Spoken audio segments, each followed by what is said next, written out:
Meus irmãos e minhas irmãs, sejam muito bem-vindos a mais um programa de histórias para pensar e arrasar.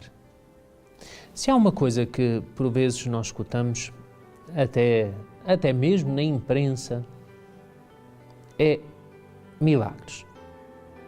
Fala-se muito em milagres hoje em dia, não reparou? E vai dizer, mas padre, será verdade? Porque eu não ouço assim tanto a televisão a falar de milagres, das coisas da igreja, Mas se reparar, não falam tanto do milagre da economia.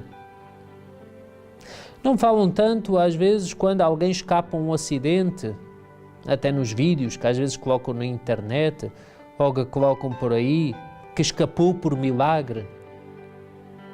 É verdade que nós hoje em dia temos certos milagres, mas são como que milagres sem Deus. Milagres da recuperação económica, milagres em dados e determinados acontecimentos. Ouve-se falar aqui e ali de uns milagres como prodígios extraordinários. Não são milagres propriamente que queiram falar de Deus, mas logo em seguida procura-se alguma explicação natural que possa assim justificar ou explicar o ocorrido. Perdeu-se então um pouquinho deste sentido do milagre, enquanto intervenção de Deus concreta na nossa história, na história dos homens, na nossa vida, na vida de cada um. E milagres existem. Tal seria que agora, como que disséssemos a Deus, fica aí em cima, não intervenhas, não faças nada, não transformes nada, deixa que isto tudo aconteça de um ponto de vista naturalista. Não podemos cair no outro extremo, calma, eu sei, dizer que tudo é milagre, a gente começa a ver milagres em tudo. Mas bom, se formos bem a medir no prato da balança, estamos um pouquinho mais materialistas e naturalistas do que propriamente confiantes no milagre. E quando queremos um milagre, é muitas das vezes por um interesse nosso. Então, lá vamos nós acender uma velinha, lá pedimos nós pela nossa saúde concreta, lá, como se costuma dizer, só nos lembramos de Santa Bárbara quando troveja.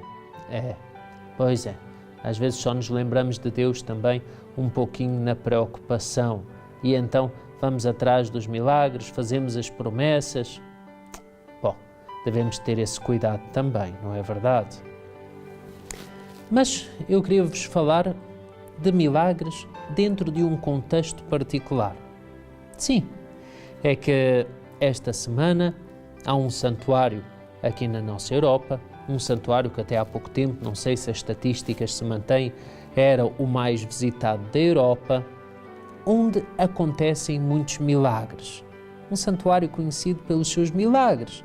Sim, Lourdes. Desde o momento em que Nossa Senhora ali apareceu naquela gruta de Lourdes, e eu já vos falei até na novena sobre a Imaculada, sobre as aparições de Lourdes e como Nossa Senhora se identificou a ela mesma como a Imaculada. Mas desde o momento em que Nossa Senhora apareceu a Santa Bernadette, que lhe pediu que ali fizesse uma covinha naquela gruta, que bebesse da água, ela não vendo, inclusive começou ali a tentar lavar-se com uma lama, com uma espécie de um barro assim que saía, mas ali passou a brotar uma água limpa, clara, que começou desde o início, em que foi mergulhada ali uma criança que estava até mal à morte, um bebê, e foi curado, começou a operar verdadeiros prodígios. A água de Lourdes é famosa. Trata-se, entretanto, de uma água miraculosa, mas não porque tenha propriedades naturais. Nos exames que fizeram, dizem que é simples água potável. Desde o início, entretanto, que na França, dada até uma fase anticlerical pela qual a França passou, desde as aparições de Lourdes, sobretudo, da implantação da República na França, que começaram a dizer que aquela água até era venenosa, que não era possível beber daquela água, que aquela água era perigosa. recomendavam à população então de não se aproximarem sequer da gruta, mas lá ia o povo com a sua fé. E vários milagres começaram a acontecer, de tal modo que até um farmacêutico conhecido naquela região, que dizia primeiro que a água não tinha nada, depois começou a tentar comprovar de que aquela água tinha determinadas propriedades. Chegaram até a tentar justificar na radioatividade da água, mas os testes hoje em dia comprovam, é simples, água potável. Milagres, entretanto, têm sucedido uns aos outros.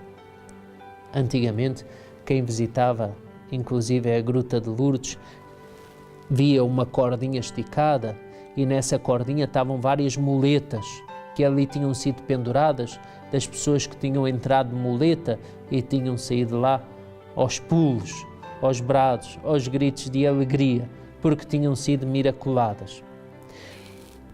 Foi tal o número de milagres que a própria Igreja, preocupada para não se banalizar de tal forma o milagre, que constituiu ali um burô médico.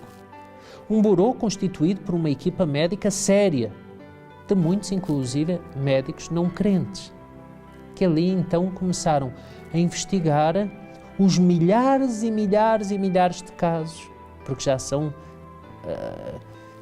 7.000, 8.000 casos de pessoas que ali se declararam miraculadas. Eu digo 7.000 casos considerados pela equipa médica, que é preciso a pessoa levar comprovantes de que de fato estava doente e depois mostrar de fato que estava curada. Se uma pessoa chegasse lá a dizer que tinha sido miraculada e entretanto não tivesse a documentação médica do seu problema de saúde, eles não analisavam o caso. São 7.000 casos de pessoas comprovadamente doentes que saíram da gruta, ou depois de se banharem das águas, ou depois, inclusive, de participarem de uma procissão ou da bênção do Santíssimo Sacramento, que foram miraculadas.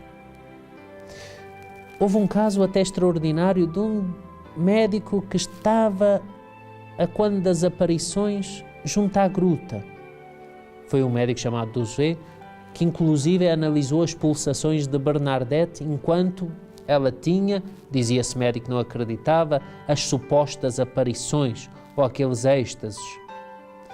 Esse médico tratou um homem que, não tendo fugido a tempo de um rebentamento numa pedreira, tinha ficado cego de um olho, tinha-lhe afetado de tal modo aquela dinamite e a explosão o rosto, que estava cego de um olho.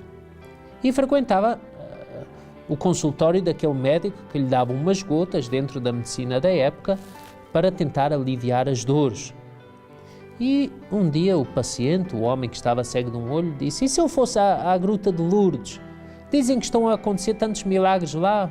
E o médico não acreditava nada daquilo, dizia: homem, mas onde é que já se viu? Não vai, isso são histórias, não. Pois o homem foi, lavou-se, até disse que a água que tirou estava com um bocadinho barrenta, teve que deixar pousar toda aquela lama e com aquela água então esfregou o olho e passou a ver. Quando voltou ao médico, o médico dizia: onde é que já se viu? Não acredito, isso é você que pensa que vê? E o médico então escreveu num papel: é impossível a você estar a ver alguma coisa. E disse: agora eu vou tapar-lhe o seu olho são e vai ver se vê. Tapou-lhe o olho e o homem leu na perfeição o que estava ali escrito. O próprio médico, esse José, ficou famoso, acabou por se converter. Aquele caso era impossível, as gotas que tinha dado ao homem era somente para as dores, era impossível que ele recuperasse a visão e, entretanto, recuperou. A história de Lourdes tem até, consta um médico que foi Nobel da Medicina, que não acreditava em nada e quis ir lá para comprovar que muitos daqueles casos era fruto da imaginação ou fruto da sugestão das pessoas, que não havia milagre nenhum. E esse médico, ao ver uma senhora que tinha entrado ali praticamente cadáver, a quem tinham recomendado inclusive a que não fosse banhar-se às águas de Lourdes, que sofria de um tipo de esclerose terrível, pesava somente 30 e poucos quilos e tinha ido tão mal à morte que um padre, passando por ela, até lhe deu os últimos sacramentos, pensando tratar-se praticamente de um cadáver vivo. Aquela mulher foi banhada nas águas de Lourdes e voltou pelo seu próprio pé ao hospital a dizer que estava cheia de fome. Uma pessoa que praticamente já não se mexia, nem se podia mexer, que estava à beira da morte. Diante desse milagre, esse médico, que foi Nobel, inclusive, de Lyon, pensou que teria a sua carreira arruinada. Como é que eu vou voltar para a Universidade de Lyon e dizer que eu não consigo explicar este caso? Mas aquilo abalou de tal forma as suas convicções que teve que se render às evidências e acabou por se converter. Tornou-se um bom cristão. Meus irmãos e minhas irmãs, entre os milhares de casos de Lourdes, a Igreja até hoje considerou somente 70, cerca de 70, porque dizia-se, é preciso que o milagre seja de fato um milagre. Aquela equipe médica não tem explicação alguma, mandando para médicos até a nível internacional e especialistas digam que não há nenhuma medicina, não há nenhum remédio, a própria sugestão da pessoa não podia criar aquilo. E então comprova-se o milagre. Muitos mais foram, mas para a Igreja precisa haver também uma idoneidade e uma conversão de vida. E a pessoa às vezes precisa voltar lá vários anos seguidos para mostrar que a doença não reverteu, não voltou. E daí vê-se que a Igreja é a primeira a ter atenção. Não declara logo, milagre, milagre. Isso é pessoa contente e feliz, com certeza, porque se sentiu miraculada. Mas como a Igreja é séria e declara milagre, quando os cientistas já reconheceram que não há explicação científica, quando os médicos dizem que não há explicação médica, a Igreja diz, espera, vamos ver se isto não volta, vamos ver se esta pessoa até passa a levar uma vida coerente, ou se aproveita um milagre agora para o pecado. Sim, porque a pessoa que é coxa, recuperar da perna para ir a correr para pecar, que milagre é esse? Então a Igreja até espera com atenção a vida daquela pessoa, a ver se aquela doença não tem um retorno, a ver se aquela pessoa leva uma vida idónea, a ver se realmente não há explicação, a ver se aquilo não volta, a ver se é súbita e miraculosa. A própria Igreja colocou condições a quase mais exigentes do que a medicina. Um livro sobre os milagres de Lourdes, escrito por um médico que pertence a esse bureau de médicos lá de Lourdes, conta inclusive a isso. Muito interessante. Os milagres existem. Tinha dúvidas? Não tenha dúvidas. É verdade. Não podemos ser tão materialistas assim que só acreditamos naquilo que vemos. Como Jesus disse para Tomé, benditos aqueles que creem sem terem visto. Benditos cada um de vós, que acreditastes nestas histórias que vos contei, que não as tirei de lado nenhum como quem tira um coelho de uma cartola, mas que eu mesmo li, inclusive de um resumo não só desse médico, como de um resumo das aparições de Lourdes, como eu pude experimentar nas minhas peregrinações a Lourdes, nas minhas leituras, em algumas pessoas que eu conheci. Lourdes tem um capelão de língua portuguesa, um sacerdote brasileiro, que acompanhou uma pessoa que estava tão doente e que foi miraculada à frente dele. E ele apresentou-se em Lourdes para ser capelão. Se um dia for a Lourdes, converse com o capelão de língua portuguesa, que ele vai lhe contar a história de um milagre que ele mesmo presenciou. Meus irmãos e minhas irmãs, cada um de nós é um milagre. Agradeçamos a Deus por também um milagre. Meu Senhor e meu Deus, eis que eu existo. Estou vivo. Quem me deu a vida? Quem me deu a existência?